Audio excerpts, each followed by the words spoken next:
This demon was built up to be something beyond human comprehension. Arguably the most powerful in the franchise. But like many movies, these creatures sound great on paper. And then the film realizes that truly unleashing its power would be the end of the story entirely. I've been meaning to get this off my chest for a while. There is a horror movie out there called Evil Dead, a reboot of the classic Evil Dead movies. Now, I think this film is kind of underrated. I like a lot about what happens in Evil Dead. I like how this film went above and beyond in terms of gore and pushing the envelope that way. There's something that happens in the third act that really itches at me. It itches at me. From a story standpoint, it's okay. But from a horror lore fanboy in me who wants to see more, it itched at me, y'all. See, this movie is about a bunch of low IQ, dumbass teenagers, or 20-something-year-olds, entering a cabin so that they can essentially perform a detox for one of the main characters, Mia. Mia is a former or current heroin addict, and they are going to take her here so she can go through withdrawals with them there, and they can help her stay here for the amount of time needed to get the detox done. That is it. She's also played by a very fine-ass actress. This is one of the best. This woman is so good looking. Holy shit, look at her with the axe and the blood on her. God damn! She's hot. But anyways, that's besides the point. This guy might be one of the bigger idiots inside of horror. In fact, I might make a video on the dumbest characters in horror movie history, because slasher films do not have the dumbest characters in my opinion. It's guys like this in these demon possession films. He decides to take up this book, clearly a supernatural satanic book, and read one of the satanic verses. When you open a book like this, it should be very obvious that this is not something you want to fuck around with. But he decides, okay, not only is this book look interesting to me, he might be more of a drug addict than Mia. He's looking at it, he's like, oh, I need to say an incantation. I need to read it really badly, because if I don't, I won't be able to ejaculate. Like this guy's a loser. He's a weirdo. But he says the incantation because he really wants to for some reason. And unfortunately, Mia, the one who's trying to get a detox, gets infiltrated, possessed by a demonic parasite, and turns into this. What? How did beautiful, sexy, gorgeous Mia turn into this thing? A chick who takes box cutters, cuts her tongue in with them, almost in half, and then tongue kisses another woman to infect her and turn her into a deadite as well. A woman who literally, while demonically possessed, says to her brother, I want to suck your balls in hell, baby boy. This is some fucked up shit. The Deadites in this are no joke. The Deadites in this Evil Dead movie are no joke. They never really are. But there's something more evil at work here, okay? And for God's sakes, look at this. When her brother's trying to bury her so he can re-resurrect her and make her Deadite free, look at the way she's looking at him. This is nightmare fuel, y'all. Essentially, she's possessed by a demon, akin to basically the Evil Dead's Kandorian demon, and it orchestrates a deadite virus that overtakes all of the friends, and I mean in the goriest way possible. Some of them are cutting their faces, bashing each other's skulls, using nail guns on each other. Like, it's fucked up, y'all. One of them cuts their arm off to avoid it and still gets infected.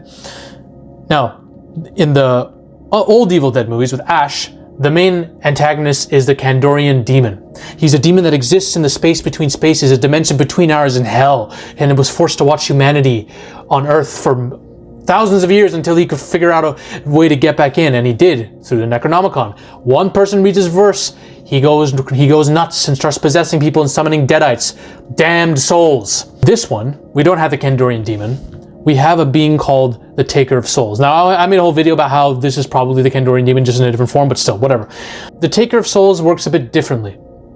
You see, he wants, is it 4 souls or 5? He wants a certain number of souls. And if he's able to take these souls and absorb them, he's able to come out in his true form. He's able to resurrect from hell, essentially, into the abomination, his physical form on Earth.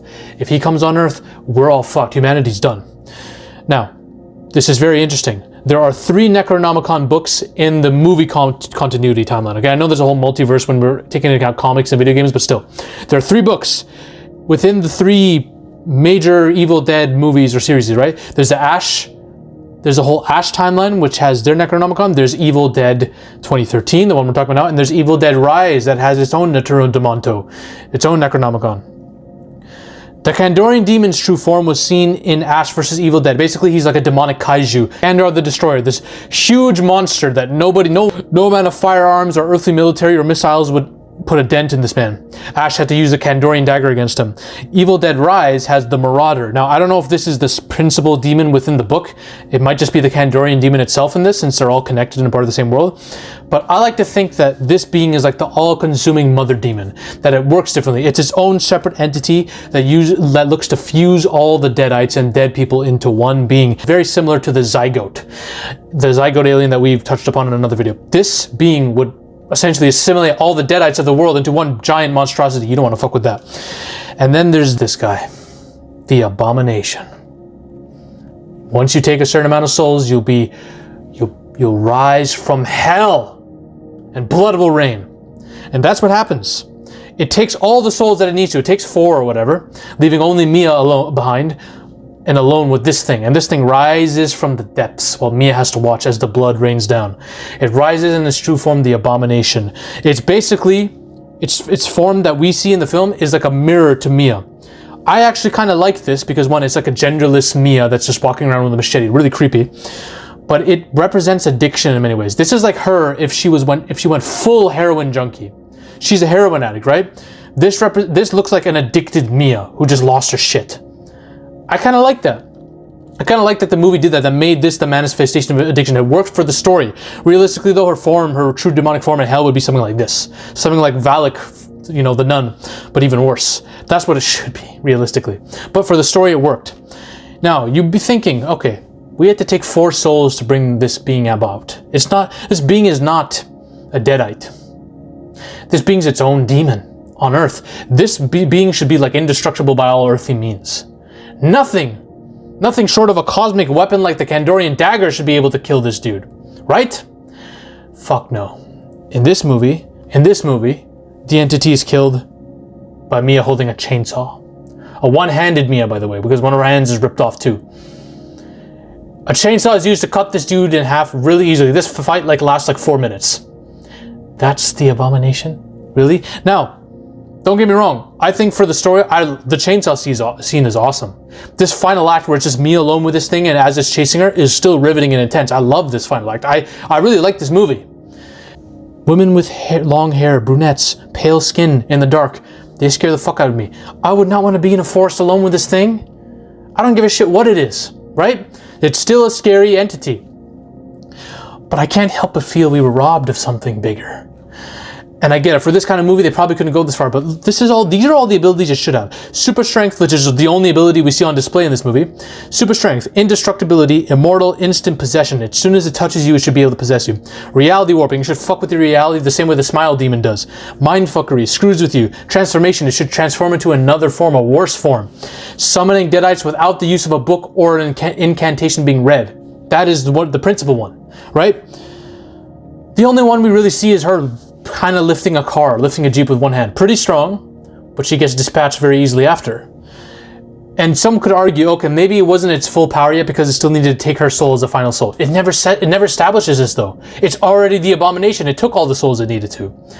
It's just a fucking weak demon. So if it was to be let loose on humanity, we'd fuck it up. I'd knock this dude out with one punch. What? This should be the most powerful demon we've seen yet. This should be a being that everywhere he walks, it turns corrosive. Evil is just in the air. It can burn shit down just by looking at it. It can summon Deadites like this. It can possess you like this. It can fling you. It realistically would tear Mia in half in 2 minutes. In a minute. But because for the sake of the story and the fact that it's the third act, there's not a lot of time we have to kill it off very easily. I understand for the purposes of the story, and I still like this movie.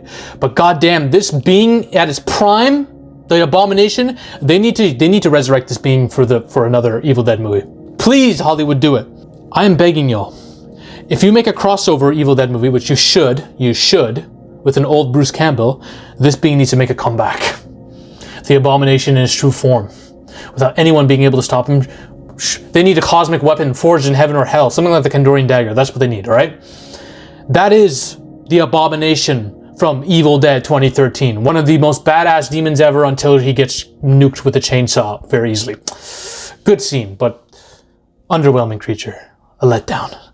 If you want to know who the scariest demon in all of movie history is, watch this video here.